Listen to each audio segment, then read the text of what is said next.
Hi guys, my name is King-A and this is Interesting Random Facts Academy History, and today we're gonna talk about the 1970 World Cup. The World Cup, which, spoiler alert, Brazil won it. But it's the last World Cup from the Pelé era, so let's start this video, let's get started. But first of all, did you see that button? Yeah, the subscribe button. Click the subscribe button, because after you click the subscribe button, you're gonna be a new subscriber to Interesting Random Facts Academy. Now, without further ado, let's begin.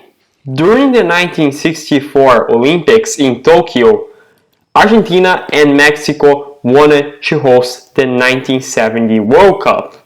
Argentina had a good chance of being the host of this World Cup, since they tried this position from 1938 to 1962. However, the Mexicans persuaded FIFA by saying that they had a better economy than Argentina and that they participated in all of the World Cups that were hosted after World War II. On October 8, 1964, Mexico was chosen to be the host of the 1970 World Cup. A fun fact about this World Cup is that it was the first time that countries like Morocco, Israel, and El Salvador participated in the World Cup. By the way, the country of El Salvador got into the World Cup after a war between Honduras, known as the Football War, which I made a video about that 2 years ago. Actually, it's the first video that I made in my channel, so go check it out. Now, talking about Brazil, Brazil wasn't as favored as they were in the last World Cup.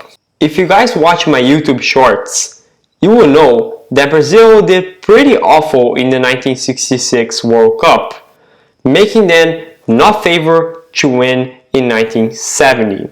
Before the 1970 World Cup, the media was saying that Pelé was old and done with his career. Besides Pelé and a few other players, Brazil had a completely different team from 1966, with players like Carlos Alberto, Roberto Ivelino, who played for my favorite team Corinthians, Tostão, and so on. The coach was Mario Zagallo, the same Zagallo who won the last two World Cups for Brazil on the pitch. Speaking of being on the pitch, let's talk about the games. Brazil had a group of death with the former champions England, Romania, and Czechoslovakia. In the first game, Brazil defeated Czechoslovakia by 4-1 with no difficulties. In the second game, Brazil defeated England by 1-0. During the game, Pelé made a perfect down header, but the English keeper, Gordon Banks, made one of the greatest saves of all time, known as the save of the century. In the third game, Brazil defeated Romania by 3-2, with 2 goals scored by Pelé and 1 scored by Jairzinho.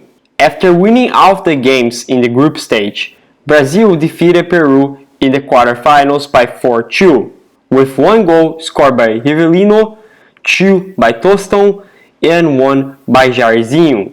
The semifinals had all of the 4 teams that have already won the tournament: Brazil, Uruguay, Germany, and Italy.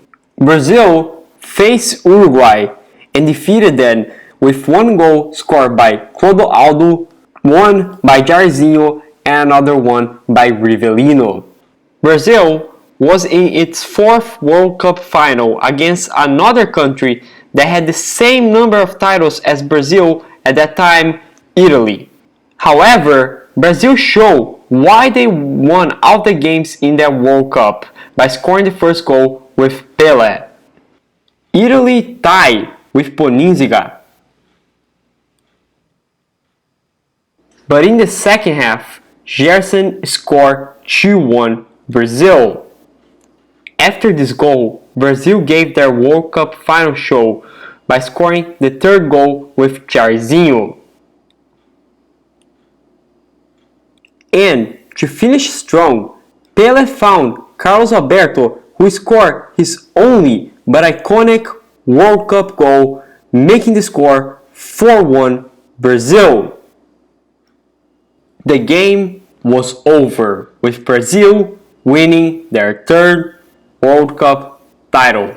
This World Cup is remembered by Zagallo becoming the first person to win the World Cup as a player and coach. It's remembered by Pelé becoming the first and only player to win 3 World Cups.